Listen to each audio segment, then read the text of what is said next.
Hello, friends. My name is Arthur. I'm 66 years old, a veteran, and I've had to turn this camera on because the question rattling around in my head has become too loud to ignore. What happens on the day I can no longer live alone? That's the brutal reality of getting older in this country, a truth we're all taught to look away from. It feels like standing on a shoreline, watching a tide of dependency creep closer, knowing it will eventually swallow the solid ground you've stood on your entire life. If this is a question that keeps you up at night too, maybe consider subscribing to this channel. We need to talk about it. I did my time, served my country, and worked a job for 40 years that slowly broke my body down. I've always been self-reliant. It was a badge of honor. But that pride doesn't pay the mounting electric bill. It doesn't negotiate with the insurance company. It doesn't make the stairs any less of a challenge in the morning when my knee simply decides not to cooperate. This house, the one I bought with my late wife, feels less like a home and more like a ledger book where the expenses are strangling the assets. Every time something breaks, it's not an inconvenience, it becomes a crisis. The hot water heater last year, a leaky gasket last month. These are existential threats. Each repair bill is a piece of my independence chipped away forever.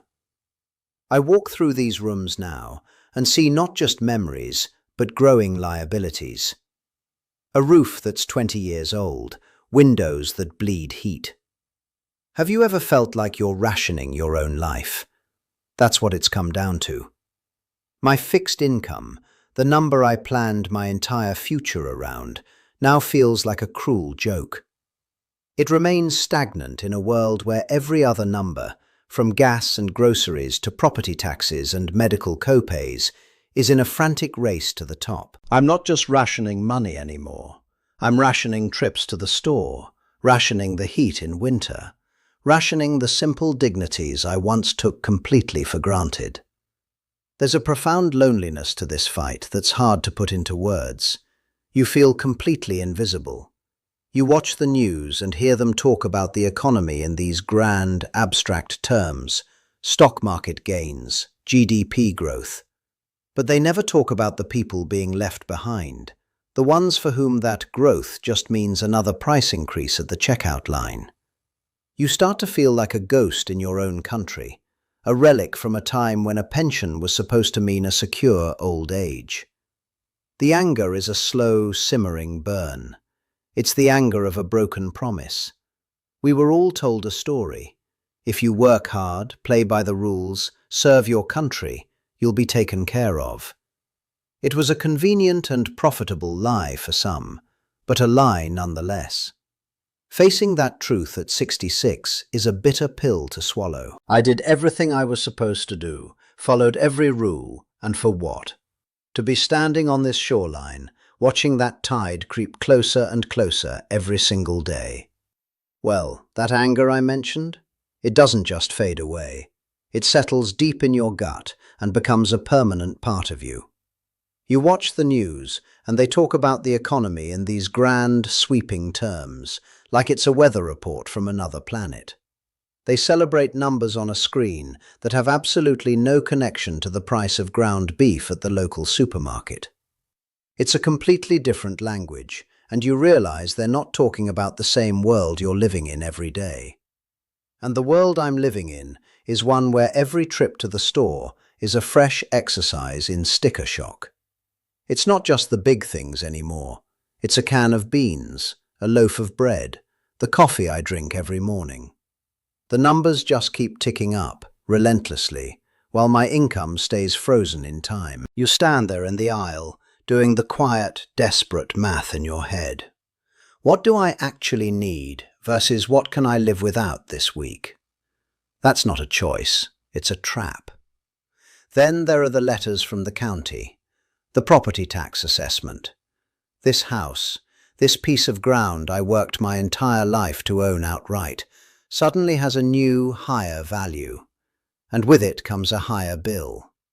A bill that demands a bigger piece of my fixed income. They call you a homeowner, but it feels like you're just renting your life from the government. And every single year, they decide to raise the rent without asking for your permission. How is that ownership? How is any of this freedom? I feel like I'm tethered to a machine that just keeps demanding more. More money, more paperwork, more of my time, more of my soul. I did everything I was supposed to do to be independent, but the system seems engineered to create the opposite result. It slowly, methodically, strips your independence away, piece by piece, until you are completely at its mercy. It's a quiet kind of tyranny that's disguised as rules and regulations for our own good. You begin to feel like an outcast in the very society you helped build. There's a shame that creeps in, a voice that whispers you must have done something wrong, that you failed to plan properly.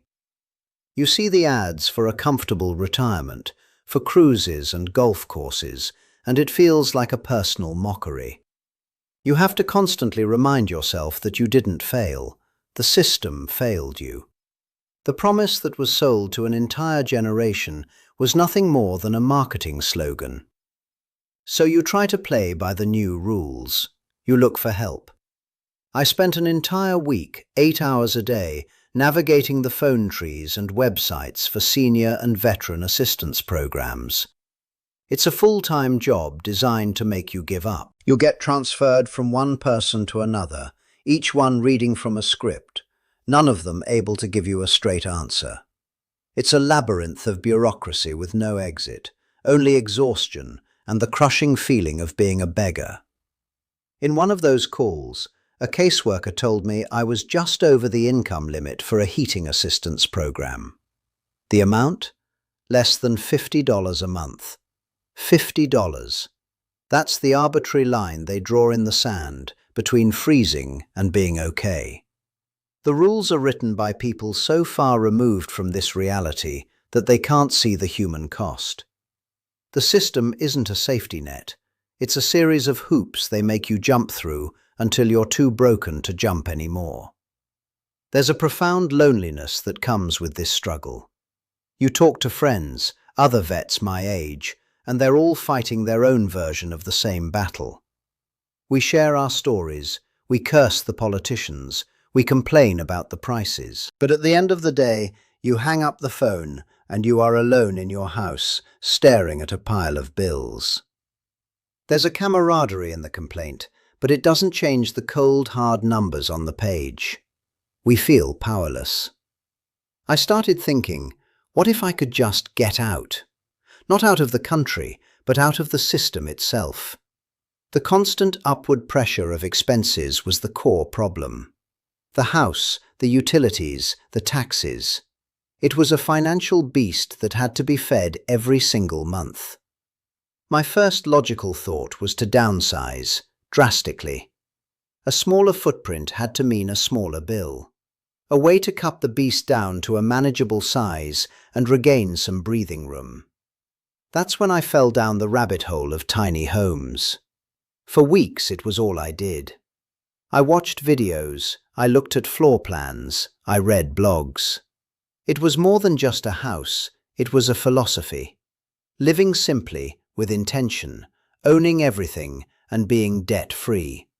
It was a spark of genuine hope. The idea of a small, efficient space that I could own outright, a space where my monthly costs would be a fraction of what they were, felt like a real, achievable solution. It was the first time in years I felt a sense of excitement, a sense of real agency. I wasn't just reacting to the crisis anymore, I was designing a way out. I started looking at small plots of land in rural parts of the state. I imagined a small home, a garden, maybe a few chickens. A life where my social security check would be more than enough. A life where I wasn't constantly on the defensive, but was secure and self-reliant on my own terms. And then I ran headfirst into the wall of bureaucracy. I took my idea, my humble little dream, to the county planning and zoning office. The man behind the counter looked at me over his glasses like I had just proposed building a nuclear reactor. He started citing codes and ordinances, a language designed purely to say no. It was a death by 1,000 paper cuts, and my hope began to bleed out right there on that linoleum floor. The rules are perfectly designed to prevent exactly what I was trying to do. In most counties, there are minimum square footage requirements for a dwelling. You can't just buy a plot of land and live in a small structure. You have to have approved and expensive septic and utility hookups, even if you want to be off-grid. The regulations are written to enforce a specific model of living, one that is tied directly to the high costs I was trying so desperately to escape. The message was brutally clear. You are not allowed to live affordably.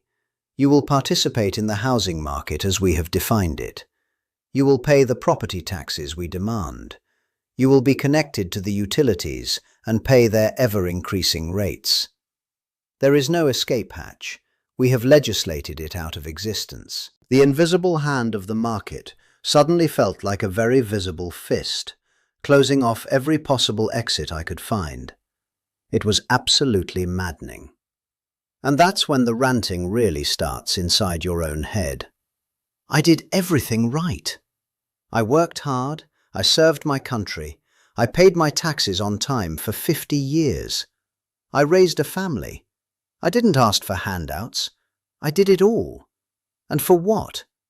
To be told I'm not allowed to build a small, 400-square-foot house because it violates some arbitrary rule written by a committee. How is this justice? How is this the land of the free? You truly start to feel like a ghost in your own life story. You're just a line item on a budget somewhere, a senior citizen, a veteran, a demographic to be managed. The system isn't interested in your freedom or your dignity. It's interested in your compliance. It needs you to keep playing the game, to keep paying into the machine, until your resources are exhausted. Then, and only then, will it offer you a solution. A managed facility where you can be stored until you die. The claustrophobia is a physical sensation. You feel the walls of your own home closing in, not with memories, but with financial pressure. Every door you try to open to find a way out leads to a brick wall of regulations or a price tag you can't afford. The feeling of being trapped becomes overwhelming. You're a good soldier who followed every order, only to find out at the end of the war that you've been surrounded by the very army you were fighting for. And let's not forget the healthcare system in all of this. It's the final insult. I needed a crown on a molar. The VA dental clinic told me the waiting list for an evaluation was nearly a year long. A private dentist quoted me a price that was almost 2 months of my income. So what do? You learn to chew on the other side of your mouth. You learn to live with a low, constant ache. It's a physical reminder of a systemic failure. That constant ache, from the tooth, from the arthritis in my knee, it mirrors the ache in my spirit. It's the pain of being powerless, of being told that your comfort and your health are commodities you can only access if you can pay the exorbitant price. It's the ultimate indignity. They don't care if you're in pain. They only care if your insurance is approved or your credit card clears. It's a ruthless, heartbreaking business model. So here you are, trapped in a house you can't afford, in a body that requires maintenance you can't access, within a system that actively works against your independence. The frustration and the anger build to a point where you feel like you might just explode. You've screamed into a pillow. You've had the imaginary arguments in the shower. But then, one day, all that heat burns away, and what's left behind is something different. Something cold, quiet, and dangerously clear. It was a Tuesday night, or maybe a Wednesday. The days had started to blur together into a grey continuum of worry. I was sitting here at this very table, staring at a final notice for the county property tax. It wasn't even that large of an amount in the grand scheme of things, but it was the arrogance of it, the demand. In that moment, something inside me didn't just break, It vaporized. The simmering anger and the quiet despair all burned away, leaving something cold and dangerously clear. I finally understood the fundamental truth of my situation. The game is rigged. The rules are written for the house to always win, and I was wasting my life trying to find a winning move in a game that was never meant to be won. The goal of the system isn't for you to succeed, it's just to keep you playing until all your chips are gone. So I decided right then and there that I was done playing.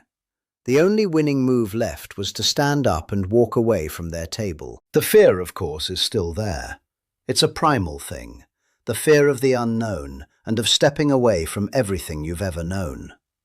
But for the first time in years, it was overshadowed by something else, something much more powerful: purpose. I wasn't a victim waiting for the next financial blow anymore. I felt like a soldier again, but this time I was planning my own mission. My objective wasn't to survive their world, but to plan my escape from it entirely. The very next morning, I did something I hadn't done in years. I made a list. Not a list of my debts and my pains, but a list of my assets. The house, the car, a lifetime of things I had been told defined success.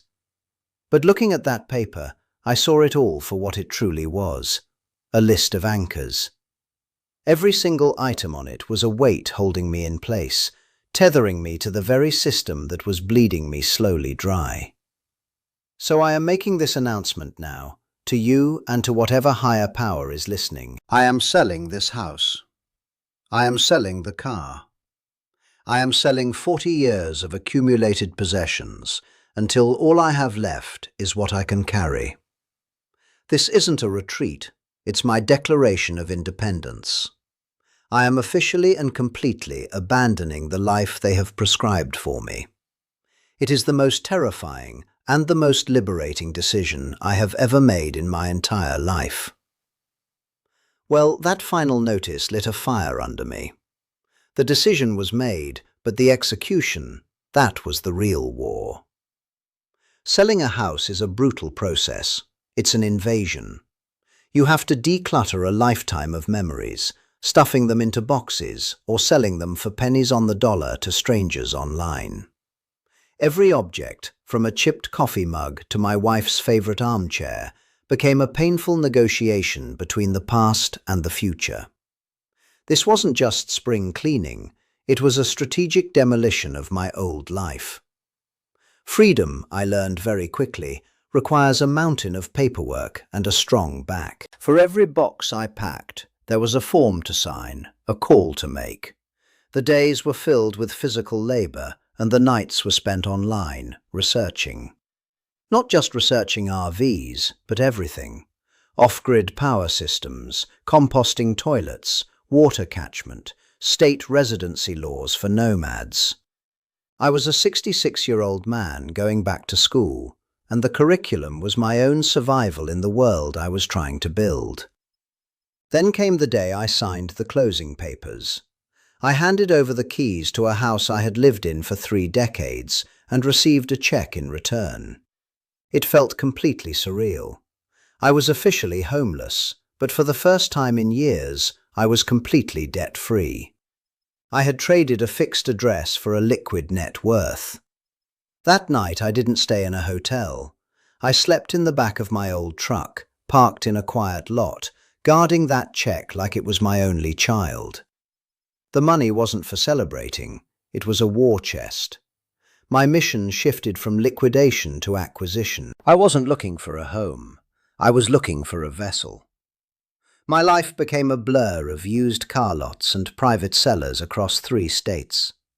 I learned the subtle signs of a leaky RV roof, the smell of hidden mildew, the sound of a failing transmission.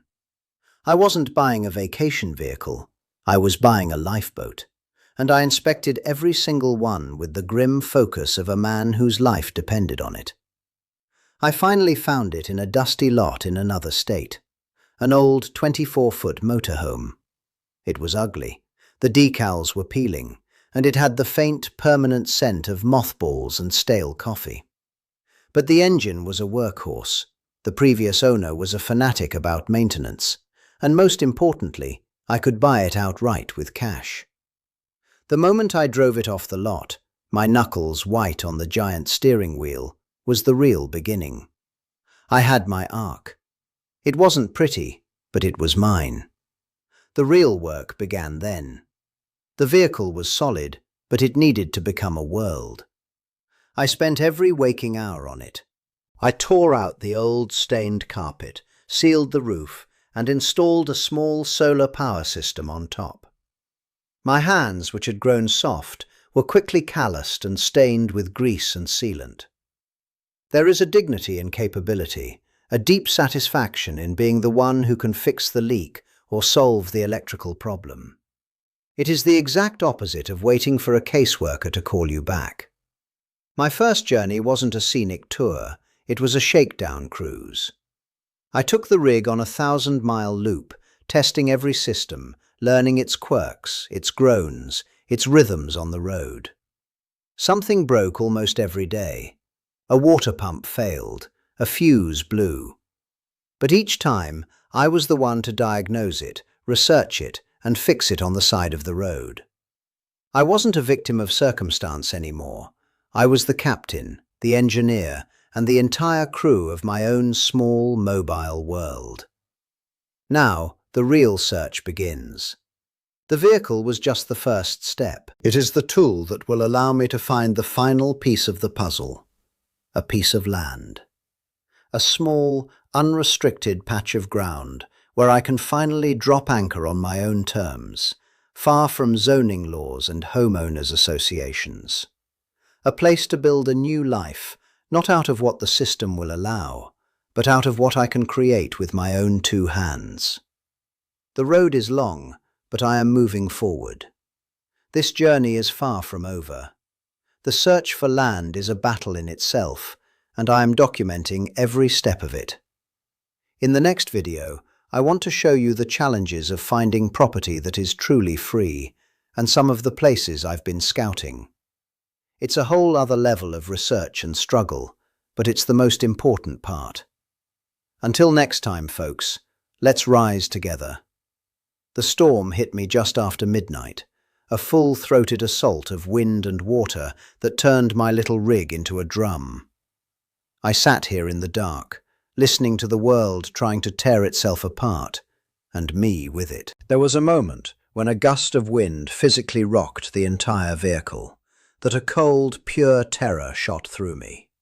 It wasn't just fear of the storm itself, but fear of everything. The aloneness, the decision, the sheer, unadulterated vulnerability. I thought about my old house, about the brick and mortar, the foundation sunk deep into the earth. I thought, what have I done? It would have been so easy to see this as a sign, a cosmic rebuke for my arrogance. For a moment, the old despair came flooding back, the voice that whispers, "You're just a foolish old man who traded a real home for a tin can on wheels." It was the voice of the system, I realize now, telling me I was safer in my cage. But then something else took over. I wasn't a passive victim anymore. I got up and checked the seals on the windows I'd fixed myself. I watched the battery monitor for my solar setup, seeing the power I had stored being used. This rig, this arc, it was holding. It was holding because of the work I had put into it. The fear was still there, but it wasn't paralyzing. It was just information. It was the raw feeling of being alive and completely responsible for your own survival. Now the sun is coming up. I just stepped outside. The air smells clean, washed by the rain, and the desert landscape is glowing. I didn't just survive a storm last night. I survived a test. I faced a moment of absolute crisis, alone, with no one to call, and I came out the other side.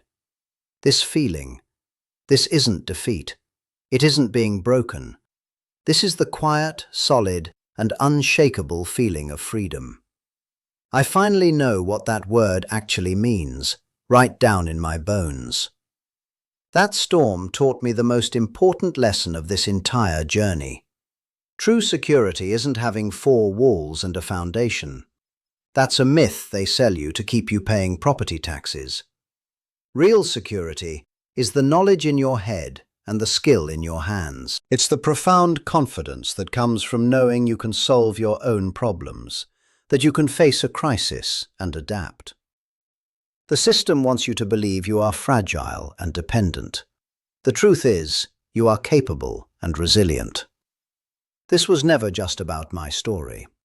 I know for a fact that there are millions of you out there having the exact same quiet, desperate conversations at your own kitchen tables. You're looking at the bills, you're feeling the aches and pains, and you're wondering when the ground beneath your feet is going to give way. You are not a failure. You are not alone in this. You are a victim of a broken promise, and feeling isolated is part of the trap they've set for all of us. I didn't turn this camera on to hear myself talk. I turned it on to find you. This channel, this space, it's not just for me, it's for us.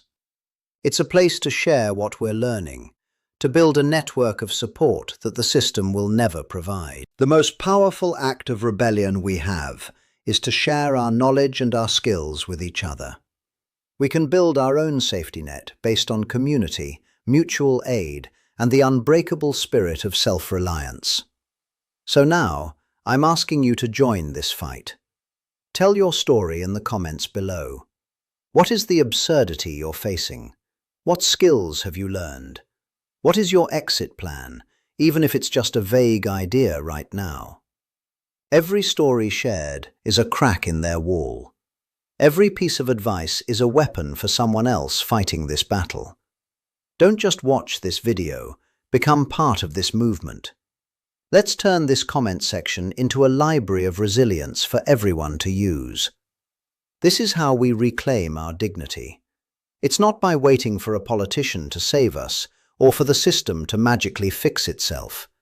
It's by turning to each other and recognizing our collective strength. It's about taking that first, small step towards building a life on your own terms, whatever that looks like for you. The power was never theirs to begin with. We just forgot we had it. Now is the time to remember what we are all capable of. Until next time, folks, let's rise together.